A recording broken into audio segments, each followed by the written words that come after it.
between other communities. So where did this hoodlums or non-government, as you may... Thank you very much for keeping us informed. Barry Commando is my name, and that's the show for Southeast News today. We'll be back tomorrow. Thank you very much.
You are welcome to Signature Television Unscripted program, a program where we discuss vital, ongoing national and regional issues, and we give you a lowdown of what is happening in our country for you to be properly guided.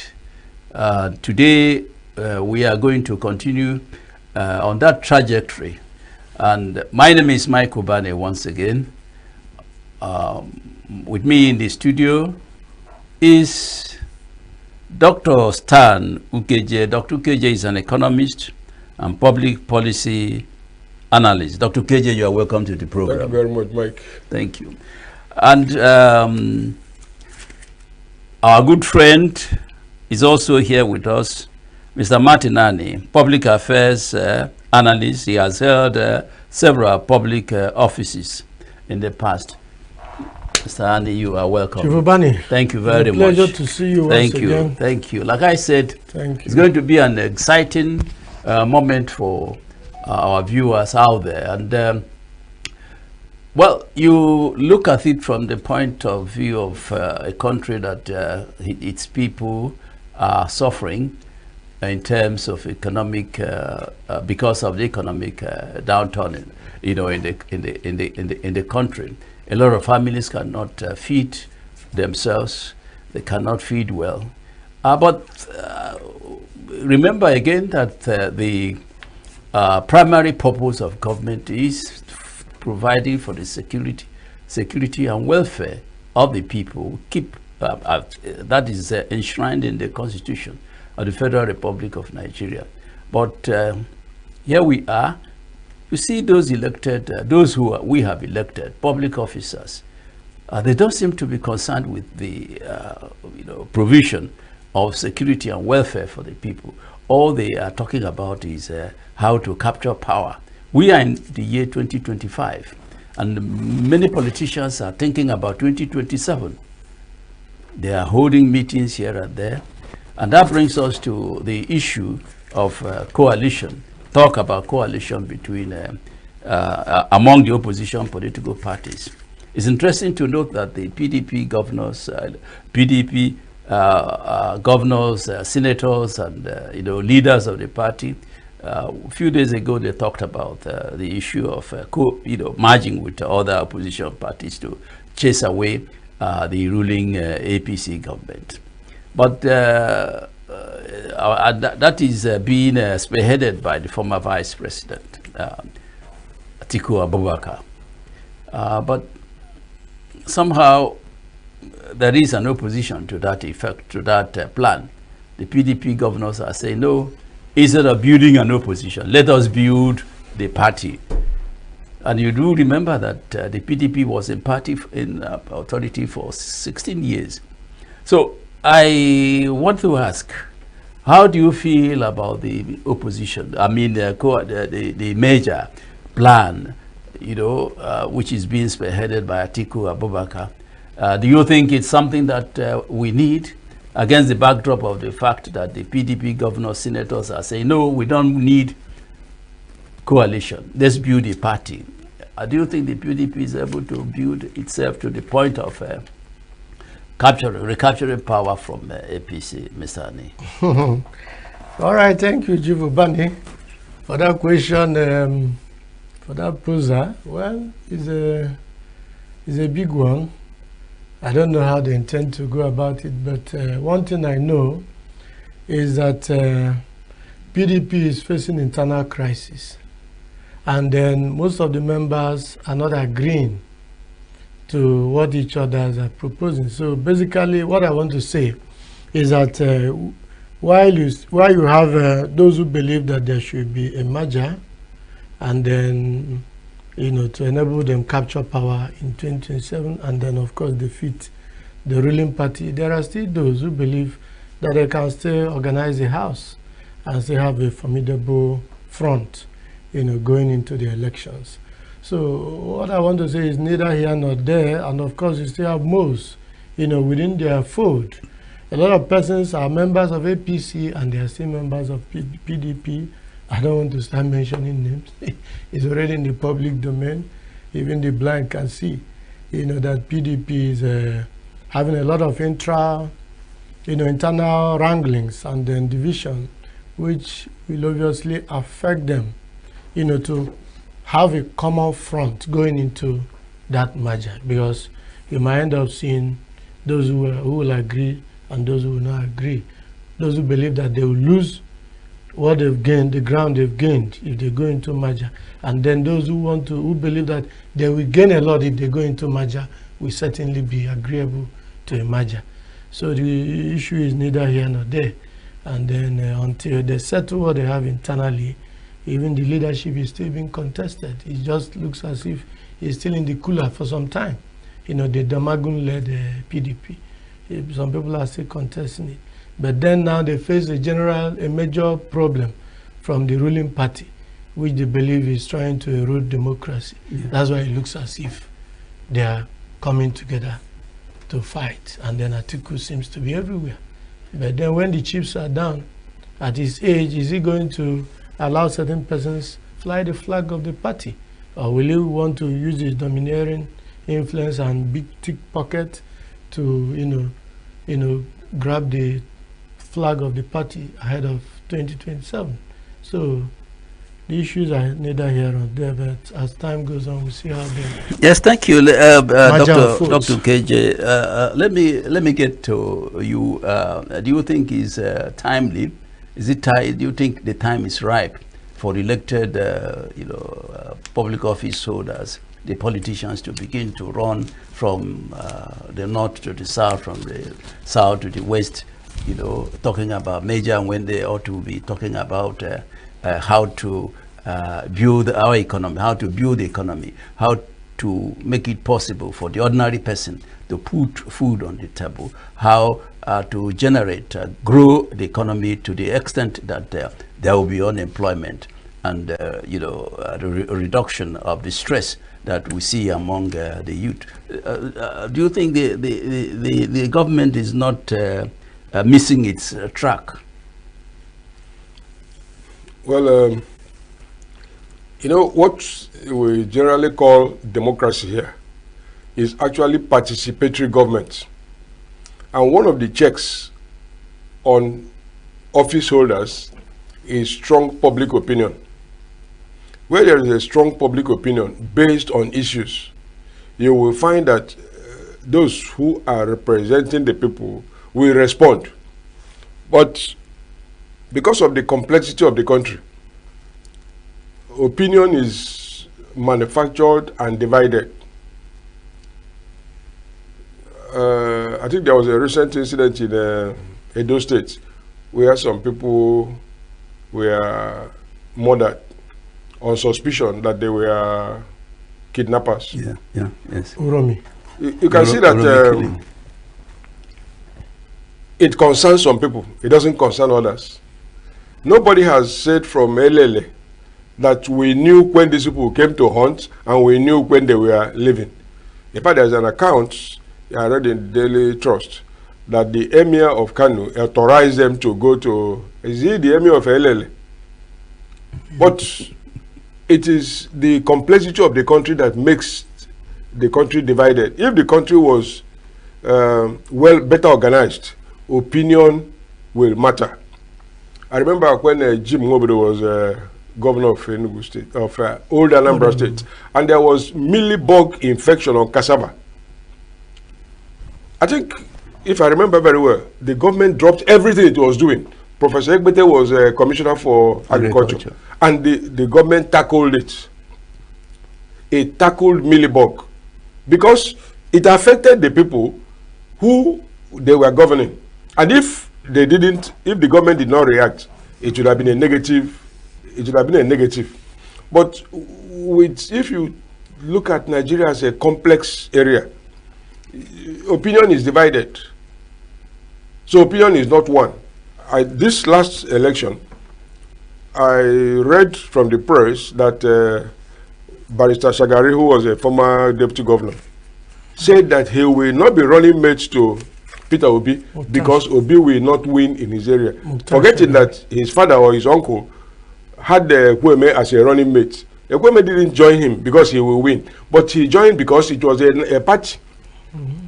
If you join, you make effort to make your party win. But if you reject somebody ab initio, your opinion cannot be the same. So, what does it mean? People in politics in Nigeria are careerists. They are not representing anybody. There are people there like job men. They are not. If they were representing people, issues concerning their people will govern what they do. Okay? Yeah. Let me give a final example. Bayo Nanuga, during the election, warned the Igbos never to interfere in the government of Lagos, in the politics of Lagos State. But he is now a spokesperson in a federal system in which Igbos are major stakeholders. If the Igbo politicians in APC represent their people, they will insist that the president should not appoint him, that they will leave the party, or they will continue to vote against his programs if Bayo Nanuga remains a spokesman for the president. But you can't see it happen because they have gone there to get money to build hotel, marry a second wife, get US citizenship. So what their people feel does not concern them. Yeah. So it is expected that the politicians will be maneuvering to remain in office. Yeah, well, I think it's interesting to note that the Arewa Consultative Forum has knocked politicians already campaigning for the 2027 general election, saying it's too early to do so. They should consider the raging hunger and socio-economic hardship in the country should be addressed in the first place. So it's quite exhilarating. It's quite comforting to know that a particular segment of the country, like I did say, the Arewa Consultative Forum is asking politicians to cool down and look at the economic, first revive the economy of the country before delving into 2027 politics. And that brings us to the issue that the APC itself is a problem that the APC itself is having, and that is to one is talking about the warning by Ali Ndume, Senator Ali Ndume, to Tinubu, not to President Tinubu, not to think that the former president is with him. But I mean, Buhari, the present president Tinubu, if Buhari didn't like Tinubu to be president, he wouldn't have supported him. So why would anybody at this point in time now say that there are differences, discrepancies? I mean, between, or rather, a quarrel between Buhari and Tinubu. Mr. Ade, do you think it's possible for that kind of, for us to get that kind of development under 2 years of Tinubu's agreement? What I'm saying specifically is that without the support of Buhari, for instance, as a president, Tinubu perhaps might not have become the president. And 2 years down the line, some people are saying that Buhari may not be, happy that Tinubu emerged as the president. So, what's your take on that? Well, it's interesting, and then it's interesting times too. We are talking about a former president who has ruled Nigeria for 8 years as a Democrat, in quotes, and then from 1983, okay, to 1983 to 85 as a military head of state. Ruler. So he has a lot of followership, a kind of a cult-like followership, if I may use the word, as a cornerturner and as a Fulani man. But the point remains that talking about whether he supported Tinubu or he didn't support Tinubu may not be material at this point, because he has served his tenure and is now observing. Of course, you can notice that he's been quiet for some time, meaning that he wants to allow the president to run his show. And then because he ran his show, and then he had about, he's the one that told us about the dot in the circle, the 5%. and then he treated Igbos like a dung, a piece of trash. And then he gave Igbos maybe less than 5% of the appointments under his tenure, you know. And then now this one is also taking a cue from him, and then having lopsided appointments also coming from majorly Lagos, not just Southwest, because the Southwest Southerners are even saying that they are majorly Lagos. So, but then I don't want us to dwell, you know, whether he supported Tinubu at the outset or he doesn't want to support him. But the point remains this: Nigerians are suffering, and everyone is crying, and people are running from pillar to pole, looking for a way out of this trouble. Remember, the opposition started coming together when there was almost an affront on democracy, and that was the Rivers imbroglio, which is still raging at the moment, having a part of the federation. This is a federating unit, for crying out loud, suspending a sitting governor, suspending the legislature, and of course the current administrator, which is unconstitutional, which is not known to law, has also suspended everything about democracy from head to tail. That's to tell you that there is a challenge. And that was when the opposition came together. P2Bs of this world, Atikus of this world, of course, Kwankwasos, everybody. In fact, there is no known voice in Nigeria that didn't condemn that action, except Tinubu and his loyalists, the Onanugas. You know, those who are eating from the crumbs falling from the table. So it's obvious to our President Tinubu, that that action is not proper. But given that he knows what he wants to achieve with that action, he and that Wike, he doesn't want to back off. He is still allowing Ibas. Of course, Ibas is being challenged in court, and some of his actions have already been, you know, contested in the court.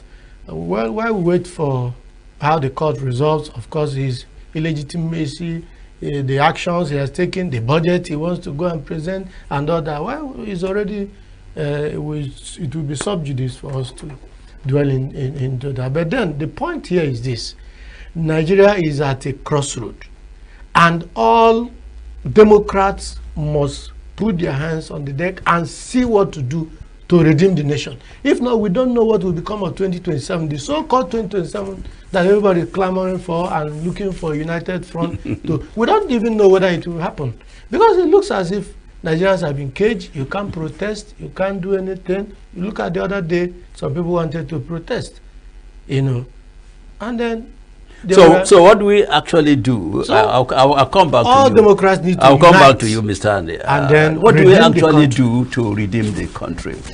We've talked about the declaration of state of emergency in Rivers State, which a lot of people, so many organizations have, described as unconstitutional. You know, and there seems to be, Nigerians are said to be docile, you know, people. Remember what happened in France about 2 weeks ago when this party, the leader of Le Pen was, was they called banned her from contesting the next general election in France. The people protested. They said they were going to hold a public protest. Yeah. And that was the Supreme Court decision. But in Nigeria, they will tell you that if whatever the Supreme Court says is final. But over there, the highest court in the land had decided that Le Pen should not contest the next election. She was accused of having embezzled EU money. Funds, yeah. Okay, but her supporters came out and said they were going to the streets to demonstrate against the ruling of the highest court in it. But in Nigeria, they will tell you, oh, the Supreme Court has ruled, and there's nothing we can do. Our hands are tied. Do you think we have gotten to that level where Nigerians will come out to, oppose oppose some decision or decisions of the government, like the decision to disband the democratically elected government in Rivers State. What can we do? He talked about redeeming the country. How do we redeem the country when, if you come out to demonstrate, the army or the police will be sent after you? So what will Nigerians do or are expected to do to demonstrate against some of these government, anti-people policies? Well, consistent with what I said before, the country is divided. It's not one nation. There are many nations within Nigeria. I think there was a time there was a crisis between Benue and Taraba, between the chiefs and Jukuns. Yeah. Danjuma remembered that he was a Jukun, and told his people to take up arms, that the Nigerian army is not neutral. Yeah. To fight.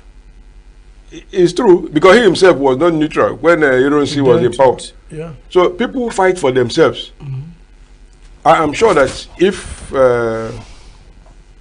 Fubara was in the southwest, all hell will be let loose. So what you are seeing in Nigeria is what is called machine politics. The moment Fubara came to office, Disu, the current commissioner of police in Abuja, was posted there. So it's like Southwest trying to control the Niger Delta. The current commissioner of police there is also from the Southwest. Out of 36 or 37 commissioners of police around the country, only one from the Southeast, only one from the South-South. These commissioners of police, don't they have mates when they were recruited? Were they recruited alone? Where are their mates? So it's machine politics. You use office, you convert office to power. For instance, Mike, you are leading this discussion. If you convert it to power, you can talk from now till tomorrow. Exactly. And we'll become spectators. But people cannot react because, one, the country remains unbalanced. One of the things that challenged Nigeria into civil war was the unbalanced federation. In spite of the creation of states, one part of the country remains dominant. If I go back to the Edo State incident, the chief of the defense staff, that is the commander of all commanders, made a comment about the Edo State. But when people are killed in a Hamufu, it doesn't concern him. When people are killed in Jos, that one is family affair. Are you following what I'm saying? Yes, yes. Is the unequal relationship in the country. If during the post-election court decisions, Kano, where the NNPP won, there was a sheikh, somebody Bauchi. As the Supreme Court was trying to rule, he made a public statement that if the court ever dares to remove, that there will be consequences. Yeah, did anybody arrest him? Not. No. So it is unequal distribution of power. In other words, you need to organize the country in a way where the lions and the cows will stay in their different compartments. Yeah. If a cow strays into the lion's den, well, good luck to it.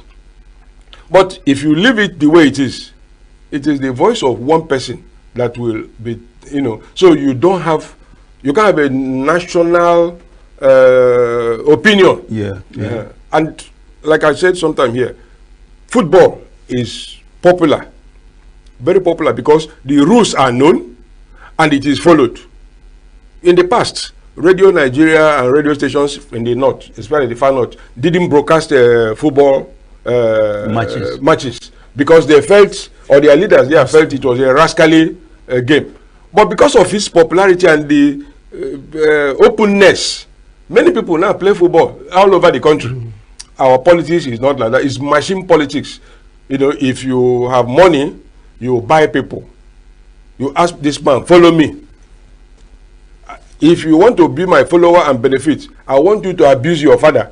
After abusing your father, come, I will give you money. Then you go there, slap your father, come back, and you are settled. You tell your father, don't worry, it's politics, I will settle you later. So almost everything that is wrong in the country are done by public officials. The River State is a clear example. It started by the Supreme Court taking a decision that revenue due to River State should not be released to it. I don't know what it was thinking about revenue collection from River State. Exactly. You collect from me and say it will not be given to me. But this is also part of machine politics, because the people in the Supreme Court ought to know basic things. You don't need to be a lawyer to know that there should be equity. When you are doing it, there should be fairness. And if there should be inclusion. If you deny them that revenue, how would the state governor pay salaries and now the man who is there as administrator has even appointed people to be state independent electoral commission. I mean, how can it's just like a rogue coming into a house and allotting things to the owner? How can you say you are not elected, but you are trying to appoint people who will organize the election? It's machine politics. Under democracy. I mean, it is for the. Just to add to what Doc said, remember recently, the current president of America, Donald Trump, he slammed a lot of tariff on almost all the countries of the world, including with China having most of it, up to 104%. But then the point I want to make from there is that there was wide protests all over the world. And it didn't take 2 days, and Trump paused those trade tariffs for 90 days. That's the effect of protests and people voicing out their concern all over the world. And Trump saw that this is going to diminish his popularity and could affect his Republican Party. So he quickly paused it for 90 days. And then he was open for negotiation. The other day he said, I have a lot of respect for Jinping. He's my friend. That's why I said, public opinion is very important. Very important. You get the mood of the people. Once you demolish public opinion, you can't have participatory governance. Exactly. And I think South Korea gave us a very recent example. When the president of South Korea declared martial law, the police of South Korea refused to implement it. Exactly. And they went for an arrest of the president. I mean, you can see that the president has the commissioner of the inspector general of police in his breast pocket in Nigeria to be doing his will. Exactly. And today he has lost his position. Yeah, but that takes us to the issue of tariff, which you talked about, and the federal government has set up a committee to review the impact of the tariff imposed across the world, and Nigeria is affected. So how far do you think this committee can go in a situation where we have very few, where we import almost all that we use in the country? The only export that we can think about is oil, and oil is not being managed to the extent that it will benefit the country. So how far do you think this committee can go? Well, Chief Ubani, I must tell you, he's amusing. He's interesting, because as a student of international relations, I know what we call a balance of power. These are people of unequal power, influence. What is our total export? What are we taking to America? What are we bringing to America? Bring it on the scale, and then you see the scale like this. US is here and there. So we can only maybe set up a committee and beg Donald Trump to help us and to save us, because we are not doing enough for our people. We are not able. Even the people at the presidency and the rest of them, the ministers, which car they're driving, which country, where did they manufacture them? Some of them, they eat rice from some of these countries. They take toothpick, they use toothpick from these countries. They wear shoes from this country. They don't believe anything in that comes out of Nigeria makes any sense. They are not supporting our local refineries, local manufacturers. They don't even have power for them to run their machines. They are bad shoes. They don't even have roads for them to export whatever. No government incentive for them to thrive. Even the clothes, they prefer imported materials. Meanwhile, we have all these things here. Our agriculture is in tatters. You can see the Fulani herdsmen troubling everywhere. The other day, yesterday I was in a university, and I saw headers almost in all the compound of the school. I was like, wow. So they too come here. So what are we trying to say? We have not organized our house. We are just like tenants. We are, as a country with over 250 million persons, we are still unable to take advantage of our size, of our number, of our GDP, and bring about an economy that can even begin to do something. What can we do with US? All we need to do is maybe set up the committee, and then we're going to beg the envoy, US envoy to Nigeria, and then beg them to say, please, beg Baba. He's an unequal, this party, so there's nothing that can come. Yeah. Let me come. Grow our economy. Yeah, let me come over to you, Dr. KJ. You're an economist. Can you, educate our viewers on, the import or the impact of this tariff issue? What is it all about? What is it all about? Yeah, the imports tariff, some people even have export tariff, is a tax. It raises the price of a product. And economic theory is that the higher the price, the lower the quantity demanded. Specifically, the United States wants to raise the price of imports generally in order to increase their cost to compare with domestic production in the United States. That's their idea.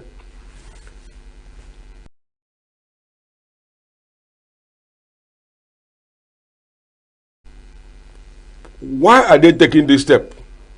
Trump has, more than enough enemies in the United States, mirrored by some section of the media. These tariff policies have been on. Mm-hmm. The one that Trump imposed in his first term, Biden increased it by 10%. But you didn't hear about it because Biden was in the good book of some media, and of course it was consistent with what Trump had done. So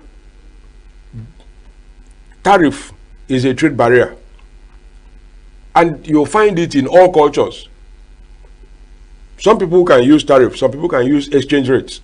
What is causing problem between the US and China is that China uses exchange rates to manipulate trade. It continuously depreciates its currency. It doesn't allow its currency to float.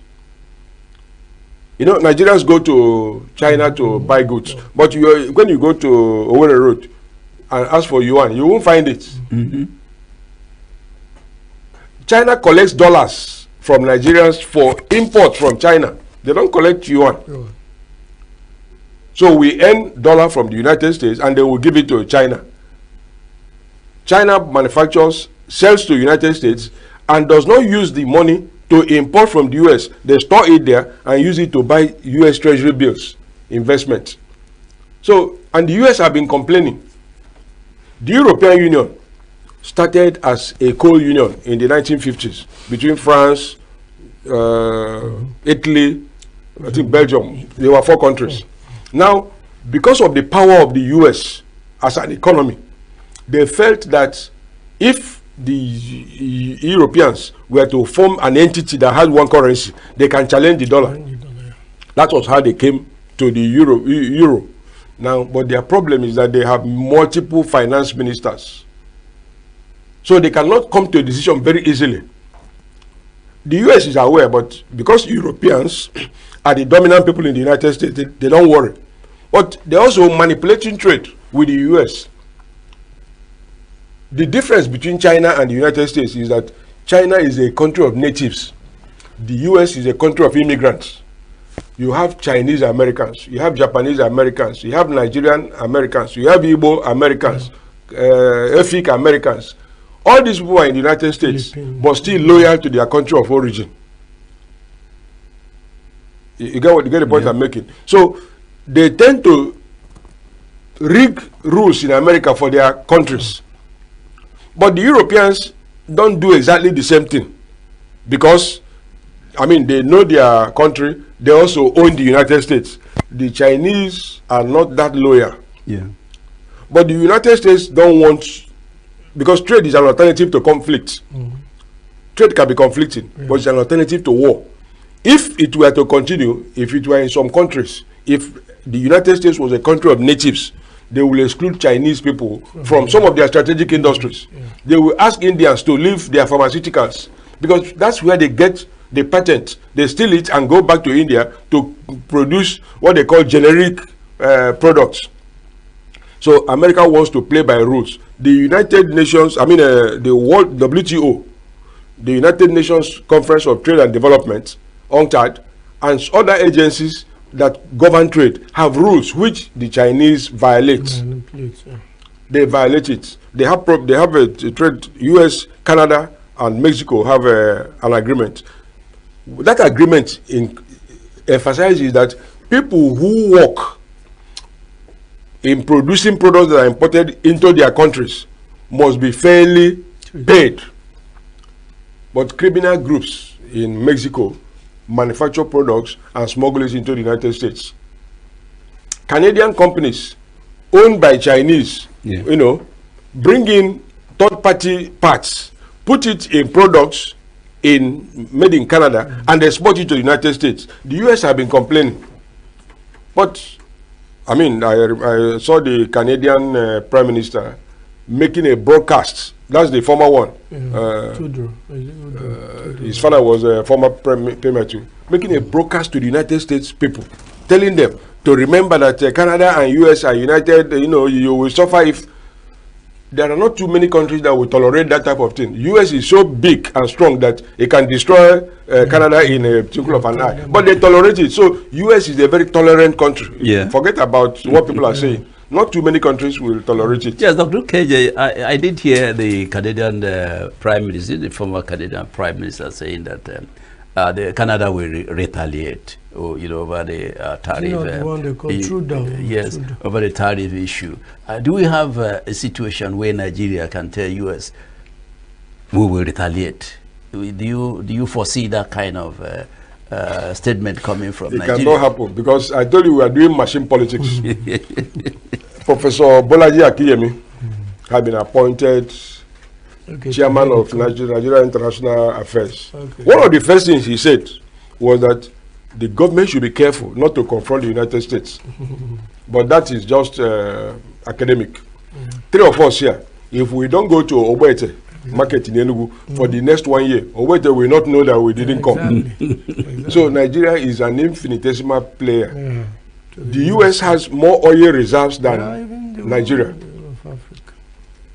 In fact, I think only Russia has more oil than US. Why US is importing is that, one, they want to reserve their own, and two, they have this politics of preserve our own, let us do green. But Trump says, why should we have oil and gas and we are not producing it? One of the things that China has taxed against the US imports is coal. But in ENUGU here, we are cutting down our wood instead of bringing out coal for firing. So we are not a trading country. There's nothing we can do. Like I said, this pause you have seen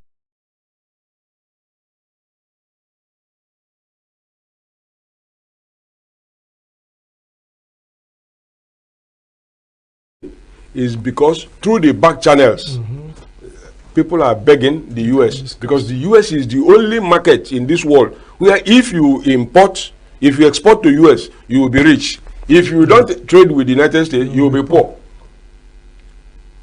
To give you an illustration, in 2018, under Trump, the US and China, in order to deal with these problems, agreed that China will increase its imports of US goods by 200 million by the end of December 2021. By the end of 2021, when Trump was no longer in office, China had only imported 58% of what it was agreed on. Now, what the US did was to impose tariff under Trump to some specific Chinese goods. That's what's called specific tariff. You know what China did? They imposed tariff on US soya beans. US said, okay, no problem. But there was diversion of trade. They started importing that soya beans from Brazil. That's China. What the US did was to pay compensation to the soya bean farmers in Brazil for loss of market. Okay. In the end, after the price of soya bean in Brazil increased, the price that the Chinese consumers were paying for soya bean was equal to what it would have paid if it imported from the US at the same tariff rate. You can see that America is big, strong and reliable, to use the old Union Bank. Yes, yes, I agree with you that America is big. America is big. Nigeria is also big. But what the two elements that are missing is that of reliability and which other one? Strong. I think these are being stronger and reliable. Is what is missing. You know, these two elements appear to be missing. But we are a large country, a country of over 200, a country of about 200 million people. It's on record that we have vast, you know, mineral resources. You know, before we came in here, we were talking about the reserves. You know, Nigeria has in crude oil reserve hit about 37.28 barrels. You know, of crude oil. I mean, that Nigeria. So you find in Zamfara, you find is it what is it? Gold. In Zamfara, in ENUGU here, you find coal. You find all kinds of minerals, you know, across Nigeria. We have very fine weather. The rains come at this time. The dry season come at its own time. We don't have all these natural disasters that you find happening in America and all the rest of them, like earthquakes and all that. It's a beautiful country. And what is the? I want to find out what are those elements that are, you know, responsible for the underdevelopment of Nigeria. Why can't we grow as reliable, big, reliable, and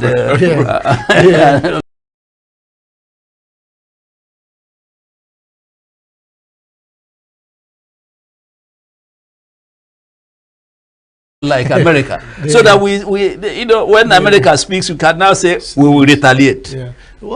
Just to jump at your question, one of the things that is missing is that we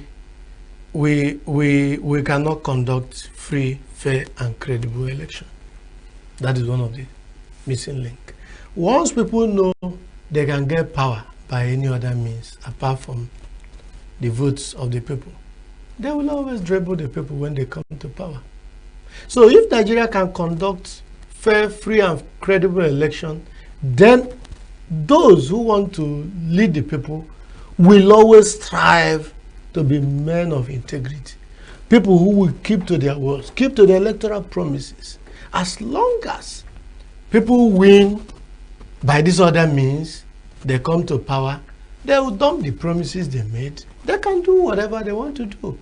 And of course, it looks as if the institutions are weak. We also have weak institutions that cannot, like you, Dr. Okeje, pointed out. The Korean police refused to implement the order of the president, the martial law, simply because they knew it was against the constitution. It was unconstitutional, and they refused to do that. But think about Nigeria. If the president says, do this, there's executive order or whatever, you see how the IGP will take gun and kill 100 persons. Nobody will take him to any court. No panel will be set up. Are we saying a government of impunity? Yeah, electoral. We've not been able to get our elections right. We've not been able to get our institutions to the point that they can stand. And whoever comes, even with what Donald Trump tried to do to roughshod America, but America's too strong and insisted that the law and the court must be supreme, and the constitution remained supreme. At the end of the day, he lost that election and cried foul everywhere, even though he was re-elected. Thanks to God. Those ones belong to him. But it was still the people that elected him. That means majority of the Americans still loved him in spite of losing the other election. And the beauty of democracy, they keep saying, is that those who lost yesterday can win today, and those who win today can lose tomorrow. Because people are free to make choices. Because Nigerians are not free to make their choices of who governs them at every level, that's why you see impunity. That's why you see underdevelopment. Unlike what we are seeing in ENUGU today, the governor promised he was going to change the face of ENUGU, and it looks as if he's changing the face of ENUGU without making noise. That is what democracy should be about. But you have, in Nigeria as a whole, if someone is elected as a president, nothing changes in the north, nothing changes in the south, nothing changes in the east. Are you saying we export the ENUGU democracy to the national level? Yes, it's a model. Of course, the southeasterners should come and learn, including the security. In recent time, I've not had people being picked by kidnappers within town. It has gone down. And you could see DPR vehicles everywhere. They have monitors, and some of the streets are connected. So I keep commending Dr. Peter Mba for the wonderful work he's doing. It's a model that can be exported. You know, so what are we trying to say? Let's get our democracy right. A situation whereby a president comes to power, he's looking for someone to put in our neck who will play by his own rule and not by the rule of the electoral body and the constitution is unacceptable. And well, I think it has to do with our constitution, you know, stipulations, provisions of the constitution. The constitution is right. The constitution has given the president the authority, the power to appoint the INEC chairman. I was quite impressed with what happened in the states, one of the states in America, where an election was conducted. You know, to elect people into that state's Supreme Court. Yeah, they do all right? that. Yeah, okay, instead of allowing President Trump to appoint the justices of the Supreme Court, which is what happens in the Nigerian, in Nigeria, where the president decides on with NJC and all that. Just before you land, I want to say that even in America, the America we are copying, the democracy we are copying, even when a president elects someone close to him, but when it comes to that institution, he will be forced to play by the rule of that institution. He cannot come and manipulate the institution and then suppress everybody. Just like what we had last time. You have IRF, you have where records will be, voting will be dropping. And then somebody said there was electoral glitches and it didn't work.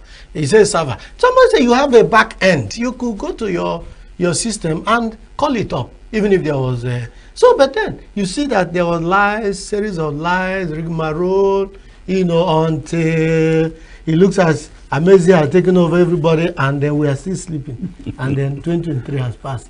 Now we're in 2023. Dr. KJ, do you think we get it, or we will ever get to that, position, that, position in our country, Nigeria, where the leader of the country can rise up to challenge what the American president says, or the Chinese president says, or like this tariff thing we are talking about.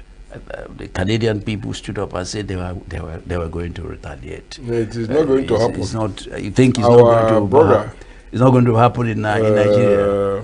Chinua Achebe said that they have put a knife in the things that kept us together. Things have fallen apart. I'm sure that if there was an Igbo republic in Nigeria, what happened in Imo State would have been resisted by people from even ENUGU Ezike, that there is no way somebody who came forth can become the winner. But because they have put a knife on the things that keep us together, people will hear that somebody who won the election, who is already running, have been removed. Somebody who claimed to be a commissioner of police or deputy commissioner, like has information that INEC does not have, and the court accepted it. And the person who get that ruling is now the Chief Justice of Nigeria. You can't get it.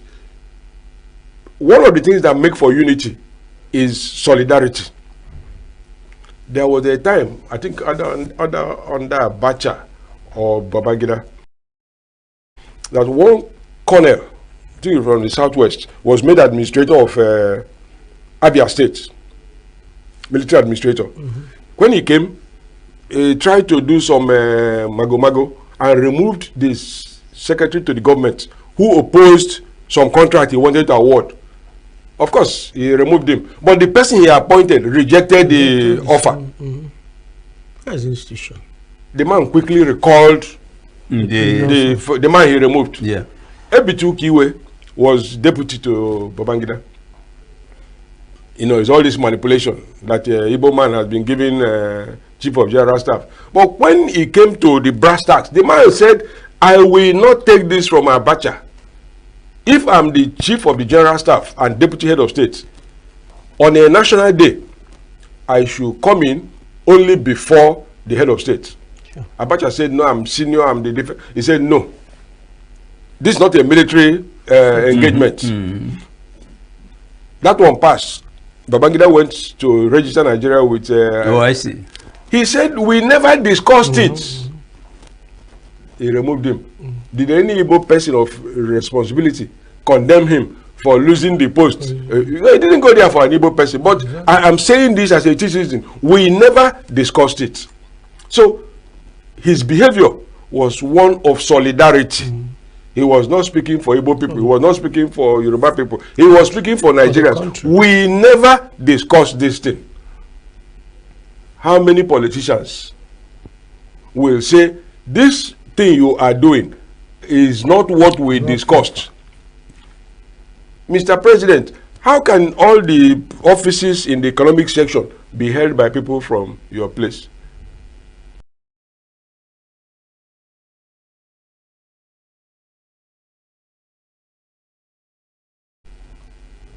How?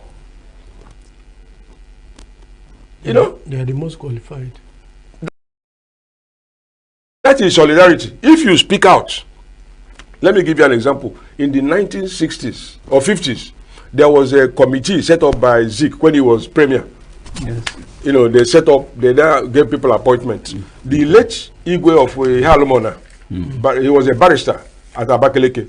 He wrote an opinion in a newspaper, Outlook, condemning the composition. He said that some people were not represented. You know what happened? Zik traveled from ENUGU to Abakaleke and met him. I said, my friend, you have access to me. Why didn't you tell me? That is an error, but we will correct it. Yeah. Imagine Zik, who had graduated in the 1930s from the United States, going to talk to somebody who he was above, but he knew that the man's opinion was very mattered. You know, I talk about public opinion in participatory government. Yeah. So, the lack of solidarity is the cause of disunity, and where there is disunity, you cannot have a complete opinion. Or many of these NGOs you see, people who carry placard, they are recruited. People are paid 2,000. Come and demonstrate. Go and do recall. Yeah. Go and do a field recall. Because thank you very much. Thank you very much. Whatever has a beginning must truly have an end. We are coming closer to the end of our discussion today, and it's been quite an exciting moment discussing the affairs of Nigeria, lamenting over the lapses, lamenting over the road that we ought to have traveled that we didn't travel. And I believe Dr. KJ did say in his closing remarks, did say about unity, unifying our country, and having a common opinion, you know, and getting the public, you know, to have an opinion, a common opinion on an issue. And I believe that very soon we'll get to that point where when you see something, you say something in the interest of our country, Nigeria, because we've gone so backward, looking at the humongous resources that we have. We are still drawing back. It's not good for our country. It's not good for Africa. Ladies and gentlemen, this is where we are going to call it call an end to this day's discussion. It's been a wonderful time discussing with you, Mr. Ani. Thank you for coming. It's a pleasure. Thank you, Dr. Ukeje. Well, thank you for coming. Thank you very much for leading the discussion. Viewers, I thank you out there. Still get tuned to our signature television. Thank you.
Welcome to Global News on Signature TV.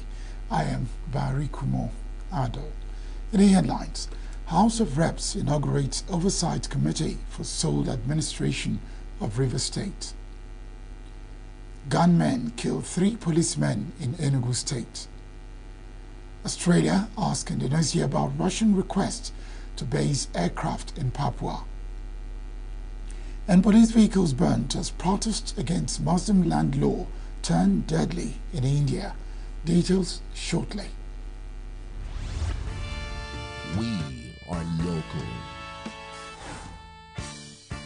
We are right now with the wife of the man that was... Why the main market is in chaos. People are... We are national. Those in support of this motion as amended, say aye. Aye.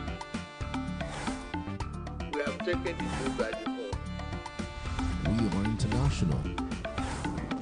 Israeli airstrikes. Donald Trump left us the worst unemployment.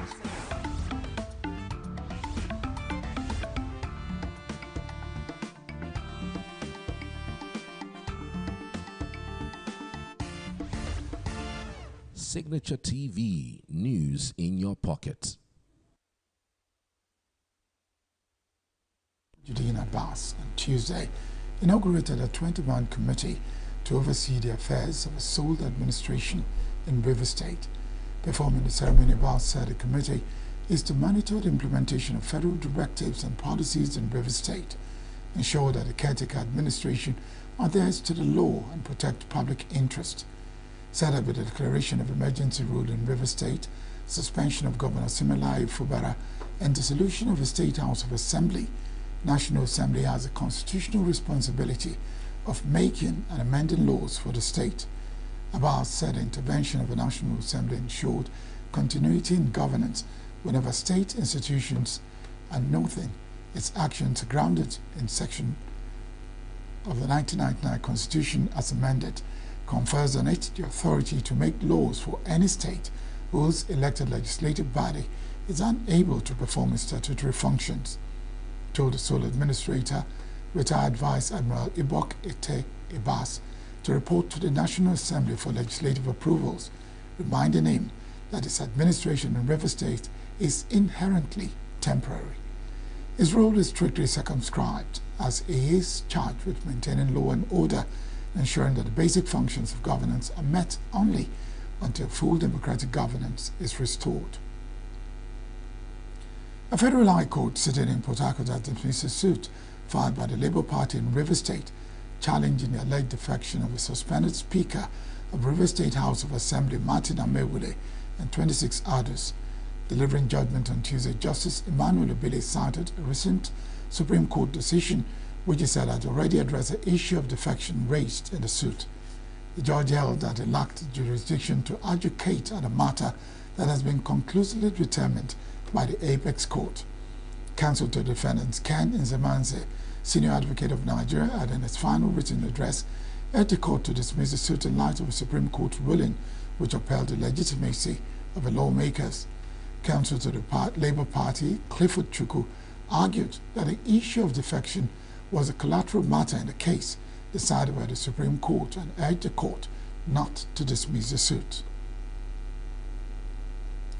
The River State government says there is no justification for the shift in venue of the 2025 General Conference of the Nigerian Bar Association NBA from Port Harcourt to ENUGU. In a statement signed by the Senior Special Assistant on Media to the Sole Administrator Hector Ibekio-Wubo, the government noted that the reasons cited for shifting the venue, particularly insinuation that the Sole Administration's actions have undermined democracy and the rule of law, is misleading and uncharitable. Statement which acknowledged the right of the NBA to determine the venue of its events, however, noted that the statement overlooked the constitutional basis for the current administration in River State, stated that the declaration of a state of emergency was a necessary response by President Bola Tinubu to a breakdown of public order and democratic processes in the exercise of its constitutional authority and in the best interest of the state. According to the statement, the mandate of the sole administrator is clear, which is to oversee a transition period that ensures the return of full democratic governance in line with the Constitution. The government therefore told the NBA to refund the 300 million naira already paid by the River State government for the hosting rights of a conference to demonstrate its integrity. The leadership of one of the major opposition parties in Nigeria is still unclear after the Supreme Court ruled that the courts cannot determine the leadership of political parties in the country. Leadership of Nigeria Labour Congress, however, threatened to take over the Labour Party National Secretariat in Abuja and state offices. This prompted a visit to the Abuja National Secretariat of the party at Utako, a correspondent Nasiru Usman, to monitor the situation.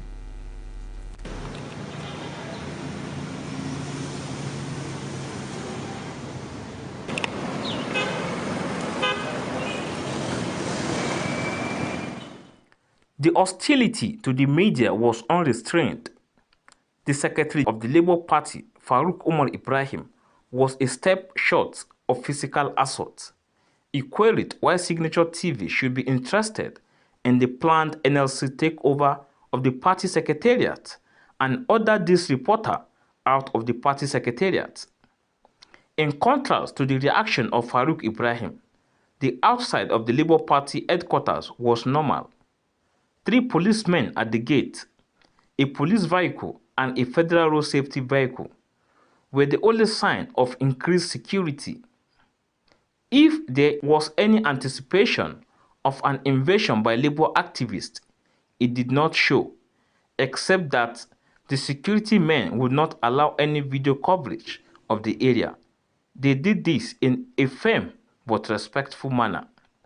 When Signature TV contacted National Publicity Secretary of the party, Obiora Ifo, he said that he was not aware of the NLC threat to take over the party offices. The Supreme Court had ruled that political party leadership is the internal affairs of the political parties, which the courts cannot determine. The Nigeria Labour Congress had last Thursday issued a statement that as a major stakeholder in the party, its interest must be taken account of, as 3 people still lay claim to the chairmanship of the party even after the Supreme Court ruling. Julius Abure and his supporters say the Supreme Court ruling amounts to an endorsement of the ENUGU Convention, which extended its leadership. Lamidi Apapa, who many say is a fly in the ointment, also cites the Supreme Court verdict as a certification of his claim to the chairmanship of the Labour Party. Meanwhile, the Abia State governor, the only governor from the Labour Party, led a delegation to the headquarters of the Independent National Electoral Commission, INEC, seeking recognition of Senator Nenadi Usman executive as the authentic leaders of the party. All claimants draw their positions from the Supreme Court ruling. For now, the party secretariat in Abuja is not showing any sign of being torn by these numerous claims. In Abuja, I am Nasiru Usman for Signature TV. Vice President Atiku Abubakar has lashed out at President Tinubu over the recent plateau killings, saying his security policy and infrastructure have failed woefully. In a statement by his media aide, Paul Ibe, former Vice President also condemned the upsurge in terrorist attacks in Borno State, which has led to the loss of lives and territories to Boko Haram insurgents. Atiku said that these manifestations are indicative of a woeful failure of both security policy and infrastructure of Tinubu-led administration. He called on the federal government to take tougher proactive measures to deal with what he called disgraceful incidents that challenge national security. Atiku noted that the delay in the prosecution of captured terrorists and bandits in custody since 2016 has emboldened the mass murderers to kill with impunity, insisting that the prosecution of terrorists and bandits should be accorded the highest priority by the Attorney General of the Federation. The 2023 presidential candidate of the Labour Party, Peter Obi, has visited victims and families of those affected by the recent spate of killings in the Bokus local government area of Plateau State. At the visit, Obi announced a donation of 7.5 million naira to support displaced children, support their education, and other pressing needs within the community. He noted that his contribution builds upon previous efforts by supporters, describing the violence as unacceptable in a country not officially at war. Former Anambra Governor's visit included a trip to Bokos, where he met with displaced persons, children, and survivors of the attacks. He lamented the scale of the destruction and called for urgent action to protect innocent lives. Nigerians, he said, should not be killed or forced to flee their homes where they are not at war.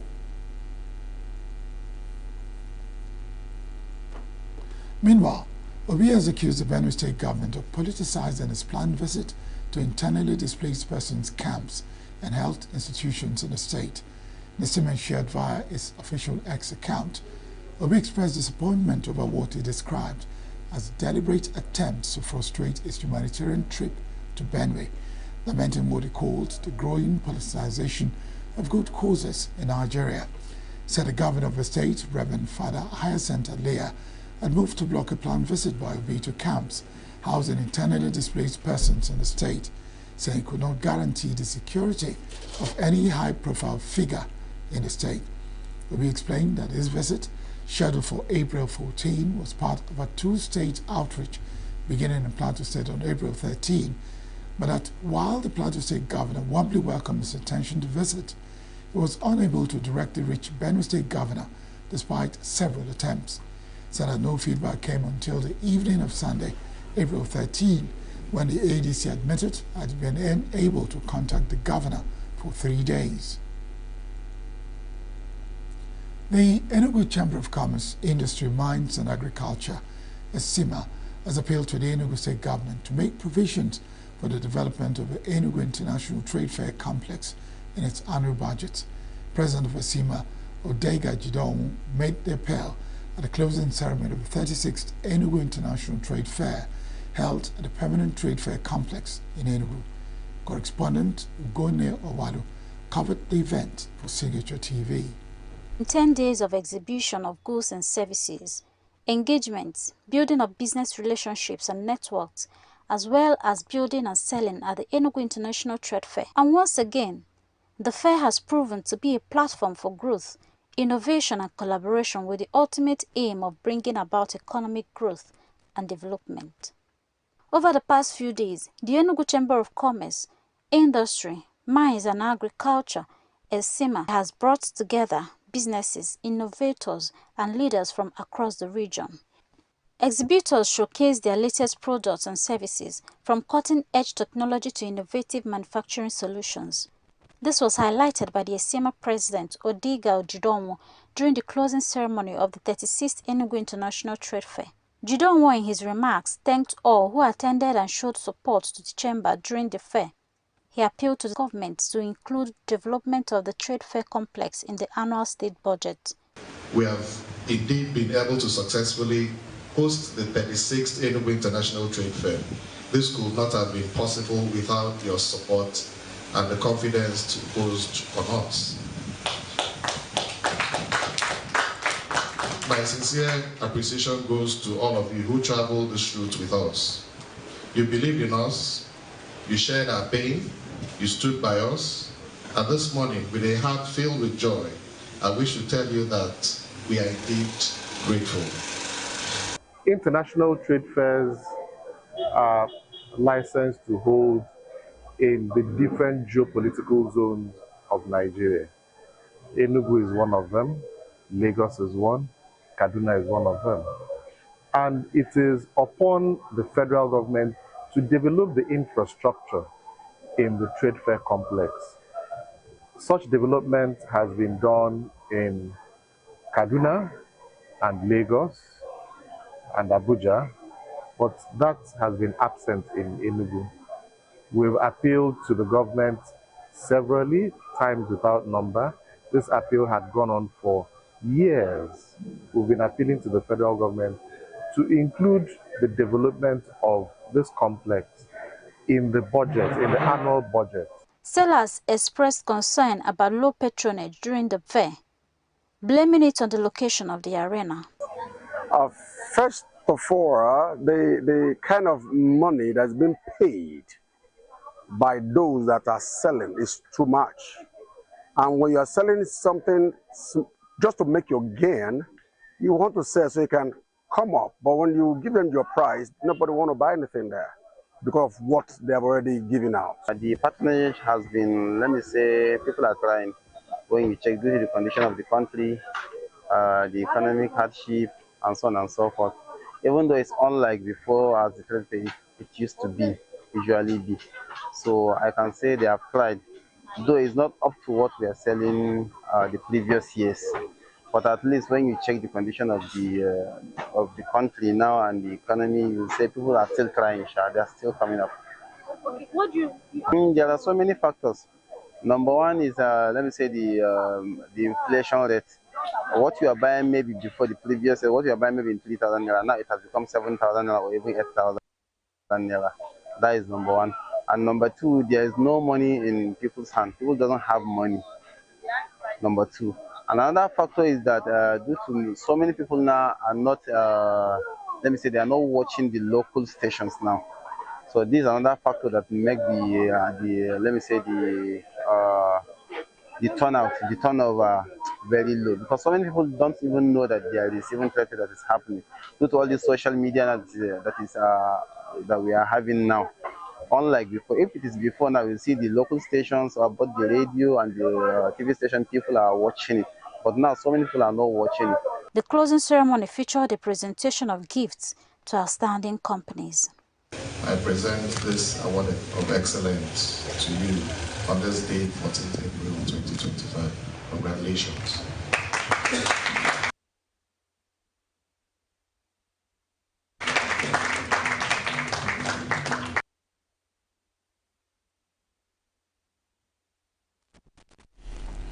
Unknown armed gunmen on Friday morning. Let me take that again. Unknown gunmen this morning shot and killed 3 policemen around the popular Ozuda Market on the Achi Inyin Road in Oje River local government area of ENUGU State. Attackers also set a police patrol van at the scene of the incident on fire. Policemen were manning a checkpoint around the market when the gunmen arrived. The situation threw the area into confusion as traders who had come for business at the market, which opens only on the K-market days, took to their heels. Sources said one of the victims was newly recruited into the force and hails from ENUGU community of Achi. Police cordoned off the area for vehicular and human traffic shortly after the incident. With me in the studio is Emmanuel Tewase, who has been tracking that incident. He went to the Achi area, and you can tell us more, Emmanuel Tewase. Good evening and you're welcome to the studio. Safe and sound. I'm glad about that. Good evening and thank you for having me on the news this evening. This incident is a very sad one, looking at the security report from this area.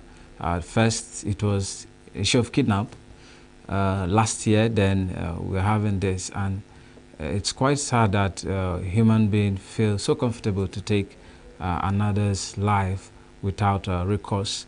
So we were in Achi this morning to participate in an event, working visit by the Federal Minister, the Minister for Agric for State, when we got the information that the policemen were attacked at the junction is called a court. That's the popular name of that junction. So there is a market just miles away from the junction where the incident happened, and today happens to be market day for that particular market. And from what I got from people who I met there, the policemen in their culture mount roadblock there on special days like the market day to do their bidding, whatsoever. It could be for to ensure safety, it could be to for their personal interests, as the case may be. So it happened that today most of them, 2 were shot, then one burnt in the vehicle, one managed to escape from the eyewitness report on the ground. So while we got there, we were approaching. By the time we got to the scene, the military and some police officers, so we were approaching because they were not allowing vehicles to pass through the routes again. So we had to use go on foot, but they resisted. They kept shouting, if it is media, we don't want. If it is media, they should go back, we should go back. But while we were there, the DPO in charge of that area was also on the scene. It's so sad that he is in the best position to have given us credible information about what happened, because one person escaped who witnessed the event and the incident, and that person would have given them or him the accurate account of what happened. But due to the reception we got from them, we had to fall back to the eyewitness, and nobody was willing to say much because it's a residential area. There's a church by the left. There's also a school by the right, I think. So then other houses across. There's also a small market across the junction. So this is a busy area, and that incident taking place at that particular time, early hours of the day, is quite disturbing, because we usually see some of these activities on very strange days, maybe sit at home or in the night. But this happening in an area where is regarded as the economic hub of that community, which is the market, then it becomes very, very, very disturbing. So, yes, you did say that you spoke to some of the eyewitnesses, where all of them said the same thing about the incident, or were there some other versions of the same thing that happened, since we couldn't get what you say is the official position from the DPO? Well, I spoke to about 3%. One person was courageous enough to face the camera. The rest just gave me the information off camera. 2% said the same thing, that 2 persons were shot. One person told me 2 persons were shot. The other person said 2 persons were shot, 1 burnt in the vehicle and 1 escaped. Then a journalist friend who is from that locality also confirmed the incident. In fact, he was the one who gave me that version of mounting roadblock on special days, just to